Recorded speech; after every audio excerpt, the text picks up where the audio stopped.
మరి 125 రోజులు రాష్ట్రం మీద మోపడానికి మీకు ఏం అధికారం ఉంది? 50 రోజుల పని భారము మోపేటప్పుడు మరి సమైక్య స్ఫూర్తితో రాష్ట్రాల యొక్క ఒపీనియన్ తీసుకోవాలి కదా. 2004-5లో ఈ చట్టం వచ్చినప్పుడు కొన్ని జిల్లాలకే పరిమితమై ఉండేది. తర్వాత 2009లో ఓవరాల్ ఇండియా మొత్తం ఉపాధి హామీ చట్టం ఇంప్లిమెంటేషన్లోకి వచ్చింది. ఆ రోజు వారి యొక్క గాంధీ గారి యొక్క జయంతి సందర్భంగా వారి పేరును కూడా పెట్టడం జరిగింది. ఇవాళ గ్రామీణ ఉపాధి హామీ అనేది 1970 నుంచి స్టార్ట్ అయింది మహారాష్ట్రలో కరువు కాటకాలన్నప్పుడు. అదేవిధంగా ఇందిరాగాంధీ గారు, పివి నరసింహారావు గారు ఇవన్నీ కూడా కొన్ని జిల్లాల వారీగా రాష్ట్రాల వారీగా చేసి తర్వాత 2004 మేనిఫెస్టోలో కాంగ్రెస్ ప్రభుత్వం అధికారంలోకి వస్తే ఉపాధి హామీ చట్టాన్ని తీసుకొచ్చి పని అనేది ఒక దానంగా కాదు హక్కుగా పొందే విధంగా, అదేవిధంగా చీప్ లేబర్ను తయారు చేసే ఈ వ్యవస్థ నుంచి వాళ్ళు ఒక రైట్గా పని హక్కును పొందాలని ఈ చట్టం తీసుకురావడం జరిగింది. దాని మీద మీరు కూడా ఇంత అక్కసు వెళ్ళగలుగుతారని నేను అనుకోలేదు. ఇంత పని అరే పేరు అరే నామ్ బదలనా కాదు, కామియండి ఫస్ట్ పేరు మార్చుడు వీటి అవి కాదు కదా నేను అనేది. మీరు 125 రోజులు పెంచిర్రు, సంతోషం. ఆ 125 రోజులు రాష్ట్రం మీద ఎందుకు వేయాలి? రాష్ట్రం మీద వేసినప్పుడు కనీసం ప్రజాస్వామిక వ్యవస్థలో ఉన్నాం కదా, రాష్ట్రాల ఒపీనియన్ కూడా తీసుకోవాలి కదా. ఈ చట్టం రావడానికి 4 ఏళ్ళు చర్చలు జరిగినాయి. మేధావులు, ఎంపీలు, మీ ఎంపీలు కూడా ఉన్నారు, అందరు డిస్కషన్ చేసి చట్టం వచ్చింది. తీసేసేటప్పుడు మాత్రం 4 రోజులలో ఒక కలంపోటుతో మీరు తీసేసారు. కానీ ఇవన్నీ మర్చిపోయి మాకేదో ఆవేదన, ఏం ఆవేదన? గాంధీ గారు ఈ భారతదేశం అంటే గాంధీ గారి పేరు ప్రపంచమంతా తెలుసు. ఆయన గ్రామ స్వరాజ్యం కళల రాజ్యం కోసం మేము ఈ చట్టం తీసుకొచ్చినాం. మీరు ఆ పేరు మీద అంత ద్వేషం ఎందుకు? అంత పనివ్వండి. నామ్ బదలనా నయ్యే కామ్ దేజే కామియరు అని పని పెంచకుండా మమ్మల్ని పేర్లు మార్చి ఉల్టా పల్టా మాట్లాడడం కరెక్ట్ కాదు. ఇంకోటి నేను అనేది, మీరు అన్ని పెంచి 4% బడ్జెట్లో ఉండే ఉపాధి హామీకి మీరు ఎందుకు బడ్జెట్ తగ్గించారు? బడ్జెట్ తగ్గించుకుంటూ వచ్చి పని దినాలు పెంచుతున్నామంటే అందులో ఇవ్వడానికి పనే లేదు. పోయిన ఆర్థిక వ్యవస్థలో తెలంగాణ రాష్ట్రానికి 12 కోట్ల పని దినాలు వస్తే ఈసారి 6 కోట్ల పని దినాలకు తగ్గించారు. పనే లేదు చేయడానికి ఆడ. ఇంకా మీరు అంటారు వ్యవసాయ కూలీల మీద. ఎస్, మీరు 60 రోజులు ఎందుకు బంద్ పెట్టాలి? 60 రోజులు కూడా ఇదే కూలీలతోటి వ్యవసాయం చేయించండి, రైతులతో అనుసంధానం చేయండి. అప్పుడు రైతులు సంతోషంగా ఉంటారు, కూలి వాళ్ళకు కూడా కూలి దొరుకుతుంది కదా.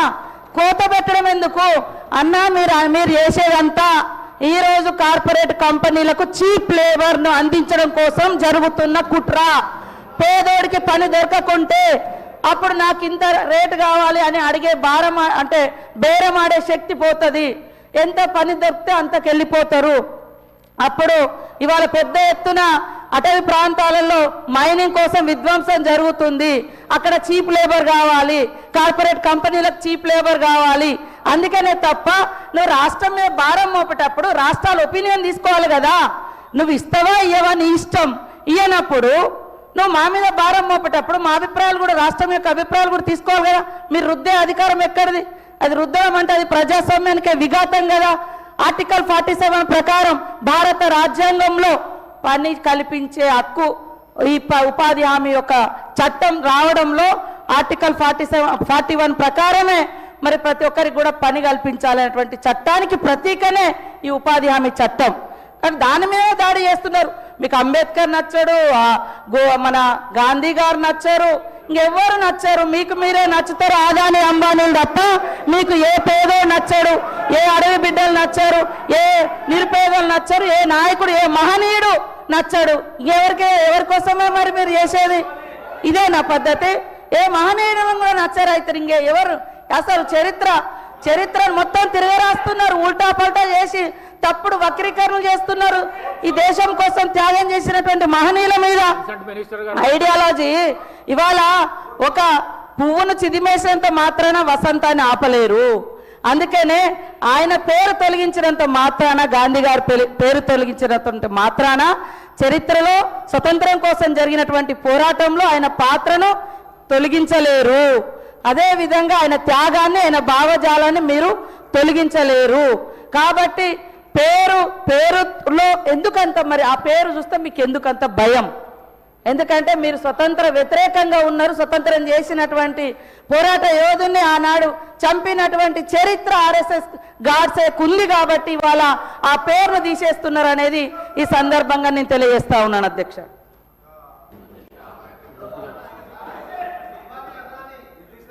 అధ్యక్ష, ఇది ఎంత అన్యాయం అంటే అధ్యక్ష, ఇంటర్వెన్షన్ చేస్తూ ఇష్టానుసారంగా సీతక్క గారు మాట్లాడడం చాలా బాధాకరం అధ్యక్ష. సీతక్క గారు సత్యదూరమైనటువంటి అనేకమైనటువంటి అంశాలు అధ్యక్ష. అంబేద్కర్ గారికి ఎవరు అన్యాయం చేసింది అధ్యక్ష? అంబేద్కర్ గారికి అన్యాయం చేసింది కాంగ్రెస్ పార్టీ కాదా అధ్యక్ష? అంబేద్కర్ గారిని ఓడగొట్టింది కాంగ్రెస్ పార్టీ కాదా అధ్యక్ష? కాంగ్రెస్ పార్టీ అంబేద్కర్ గారికి బద్ద శత్రువుగా అంబేద్కర్ గారి స్టేట్మెంట్ ఉన్నది అధ్యక్ష. మరి ఇంత ఘోరంగా అంబేద్కర్ గారి గురించి మాట్లాడుతూ ఉన్నారు కదా అధ్యక్ష. అంబేద్కర్ గారిని మోసం చేసింది కాంగ్రెస్ పార్టీ అధ్యక్ష. ఈ రోజు మహాత్మా గాంధీ పేరు ఎవరు మార్చారు అధ్యక్ష? ఈ రోజు మహాత్మా గాంధీ ఆశయాలను, మహాత్మా గాంధీ కలలు కన్నటువంటి గ్రామ స్వరాజ్యాన్ని ముందుకు తీసుకెళ్లాలని వారే చెప్తా ఉన్నారు. పని దినాలే లేవు, మరి సగం పని దినాలే ఉన్నాయనంటే అందుకే కదా అధ్యక్ష. పని దినాలు సగం ఉంటే దాన్ని 125 చేసి ఒకవేళ ఉపాధి కల్పించని పక్షంలో 125 రోజులకు వారికి మరి నిరుద్యోగ భృతి ఇవ్వాలని చెప్పినట్టే ఖచ్చితంగా 125 రోజులు పని దినాలు కల్పించాల్సిందే ఈ చట్టం ప్రకారం. గతంలో మీరే చెప్తా ఉన్నారు 60 రోజులు కూడా పని కల్పించలేదని. ఇప్పుడు అట్లా నడవదు. ఇప్పుడు ఖచ్చితంగా 125 రోజులు పని దినాలు కల్పించాలా, కల్పించకుంటే కూర్చోబెట్టి వాళ్లకు డబ్బులు ఇవ్వాలా. ఇది చట్టం చెప్తా ఉన్నది. అది బహుశా వారు మిస్ అవుతా ఉన్నారు. మేము ఒకటే చెప్తా ఉన్నాం అధ్యక్ష, ఈ రకంగా సత్యదూరమైనటువంటి మాటలు మాట్లాడడం కాదు అధ్యక్ష. ఈ రాష్ట్రంలో మరి ఈ దేశవ్యాప్తంగా జరుగుతున్నటువంటి కార్యక్రమంలో ఈ రాష్ట్రానికి ఎందుకు బాధ అవుతుంది అధ్యక్ష? ఈరోజు మావే 23 రాష్ట్రాల్లో అధికారం ఉన్నది అధ్యక్ష. మా ఎవరికి లేనటువంటి బాధ కేవలం ఉపాధి రైతు కూలీలకు, అట్టడుగు బడుగు బలహీన వర్గాలకు ఉపాధి కల్పించాలంటే బాధ అవుతుంది అధ్యక్ష. వీళ్ళకి వాళ్ళ కోసం ఖర్చు పెట్టాలంటే బాధ అవుతుంది అధ్యక్ష. వీళ్ళకు రివర్స్ ఎస్టిమేషన్ లో మంత్రులకు 1000 కోట్లు ఇవ్వడానికి, కాంట్రాక్టర్లకు 1000 కోట్లు ఇవ్వడానికి చేతులు వస్తాయి, కానీ ఉపాధి హామీ రైతుల కోసం ఖర్చు పెట్టాలంటే వీళ్ళకి చేతులు రావడం లేదు అధ్యక్ష. వీళ్ళు చేసే ప్రతి కార్యక్రమం రివర్స్ ఎస్టిమేషన్ల పేరు మీద వీళ్ళ కాంట్రాక్టర్లకు, ఆస్థాన గుత్తదారులకు 1000 కోట్ల రూపాయలు దోచిపెట్టేందుకు వీళ్ళకి డబ్బులు ఉన్నాయి, కానీ అట్టడుగు బడుగు బలైన వర్గాలకు కేవలం ఇక్కడ ఉపాధి హామీ కార్మికులకు డబ్బులు ఇవ్వడానికి వీళ్లకు చేతులు రావడం లేదంటే ఇంతకన్నా ఘోరం ఇంకోటి లేదు అధ్యక్ష.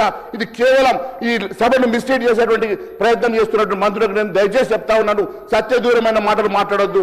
ఇన్నిసార్లు మీరు ఇంటర్వెన్షన్ అవుతా ఉన్నారు సార్. ఎందుకు సార్ ఇంత ఇంటర్వెన్షన్? మరి అబద్ధాలు మాట్లాడద్దు కదా. అబద్ధాలు మాట్లాడితే కరెక్ట్ చేయాలి కదా. అబద్ధాలు మాట్లాడద్దు కదా సార్. అట్లా ఇప్పుడు వారే కదా ఇంటర్వెన్షన్ అబద్ధాలు మాట్లాడుతూ ఉన్నారు. వాస్తవాలు ఏందో తప్పకుండా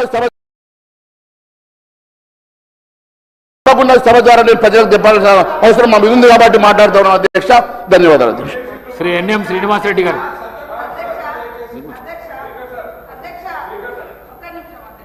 మంత్రి గారు స్పీచ్ అయిపోయినాక నేను మాట్లాడినా. మధ్యలో ఆబ్జెక్ట్ ఆయన ముగించిన తర్వాతనే కదా సార్ మాట్లాడింది. అబద్ధాలేంది? 125 రోజులు పెంచినట్టు గొప్పగా ఉంది. మరి రాష్ట్రం మీద భారం వేసే అధికారం మీకు ఎక్కడిది అంటున్నా? మమ్మల్ని అడగాలి కదా, రాష్ట్రాలను సంప్రదించాలా వద్దా? రాష్ట్రాల యొక్క చర్చ ఈ అసెంబ్లీలో చర్చ పెట్టి మేము ఆ చట్టాన్ని ఆమోదించాలా లేదా, మాకు ఒక అవకాశం ఇవ్వాలా వద్దా? మీరు 40% మీరు భరించురంటే మేము అప్పుల కుప్పగా ఉన్నాం, మరి ఇబ్బందులలో ఉన్నాం. మా సిచ్యువేషన్ కూడా అర్థం చేసుకోవాలి అధ్యక్ష. ఇవాళ అంబేద్కర్ గారి గురించి ఏదో అంటున్నారు. అంబేద్కర్ అంటే ఏమొస్తుంది? స్వర్గాన్ని తలుసుకోండి అని వీళ్ళ నాయకుడు అమిత్ షా గారు పార్లమెంట్ లో చెప్పడం జరిగింది. అంబేద్కర్ గారు అంటే భారత రాజ్యాంగ నిర్మాత. ఆనాడు మొదటి నెహ్రూ గారి ప్రభుత్వంలో కూడా ఆ రాజ్యాంగాన్ని ఆమోదించడం జరిగింది.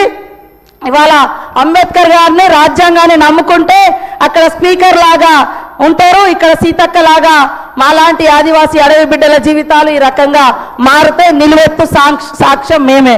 చచ్చిపోతే స్వర్గం ఉంటుందో నరకం ఉంటుందో మాకు తెలియదు, కానీ అంబేద్కరిజాన్ని భారత రాజ్యాంగాన్ని నమ్ముకుంటే అక్కడ స్పీకర్ లాగా ఇక్కడ సీతక్క లాగా మాత్రం ప్రత్యక్షంగా ఉంటామని ఇక్కడ ద్వారా అక్కడ పార్లమెంట్ కూడా తెలియజేస్తున్నాం అధ్యక్ష. ఎన్ఎం శ్రీనివాసరెడ్డి గారు.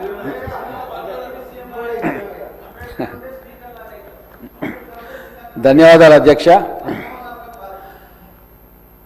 మహాత్మా గాంధీ జాతీయ ఉపాధి పథకాన్ని పేరు మార్చడమే కాకుండా దాని మూల ఉద్దేశాలను కూడా మార్చే ప్రయత్నం కేంద్రంలో ప్రభుత్వంలో ఉన్న భారతీయ జనతా పార్టీ చేస్తున్నదన్న విషయం ఈరోజు భారతదేశంలో కోట్లాది మంది పేద వర్గాల ప్రజలు ఎవరి దగ్గర కూడా యాచించకుండా, ఏ పెత్తందారి జమీందారు దగ్గరికి పోయి నాకు పని ఇవ్వాలని అడగకుండా ఒక ఆత్మగౌరవంతో ఇది మీ హక్కు, పని కల్పించడం ప్రభుత్వాల హక్కు అని చెప్పి భావించి ఆ రోజు కాంగ్రెస్ ప్రభుత్వం చేసిన చట్టాన్ని ఖచ్చితంగా పక్కదారి పట్టించే కార్యక్రమం చేస్తున్నది అధ్యక్ష. గతంలో చూస్తే భారతీయ చరిత్రలో ఎప్పుడు కూడా వేల సంవత్సరాల పరాయి పాలనలో ఉన్నది. తుగ్లక్ వంశం కావచ్చు, స్లేవ్ డైనాసిటీ, తర్వాత మొఘళ్ళు, ఆ తర్వాత బ్రిటిష్ వాళ్ళందరూ కూడా భారతదేశం మీద ఆధిపత్యం చెలాయిస్తూ మా కోసమే మీరు పనిచేయాలి, పని మేము మీకు ఇస్తాం, మేము అడగాలి, మమ్మల్ని యాచించాలి అన్న ఒక భావంతో వాళ్ళు పనిచేసింది. కానీ భారతదేశంలో పేద ప్రజలకు పనిని హక్కుగా కల్పించాలి, అడగకముందే వాళ్లకు చట్టబద్ధ బాధ్యతలు హక్కులు వాళ్ళకు ఇవ్వాలి, మీరు అడగకముందే మేము పని ఇవ్వాలి, మీరు వెళ్ళి యాచించాల్సిన పని లేదు అని చెప్పి ఇద్దరు మానవతామూర్తులు, ఒకరేమో ప్రపంచ ప్రఖ్యాతిగాంచిన ఆర్థిక శాస్త్రవేత్త, ఇంకొకరేమో మంచి హృదయం కలిగిన ఒక గొప్ప మానవతావాది. ఈ ఇద్దరు ఎవరు అధ్యక్ష? ఒకరు మన్మోహన్ సింగ్ గారు, ఒకరు సోనియా గాంధీ గారు. వారిద్దరు కూర్చొని మొత్తం భారతదేశ వారసత్వాన్ని, ఇక్కడ ఉన్న జాతులను, ప్రజలను, వాళ్ళ ఆలోచనలను, వాళ్ళ అలవాట్లను పరిగణలోకి తీసుకొని దేశవ్యాప్తంగా ఎంతోమంది మేధావులను కూడా వాళ్ళ ఆలోచనలను కూడా క్రోడీకరించి ఆ రోజు యూపీఏ ప్రభుత్వంలో ఒక గొప్ప చట్టాన్ని తయారు చేసిన అధ్యక్ష. ఆ చట్టం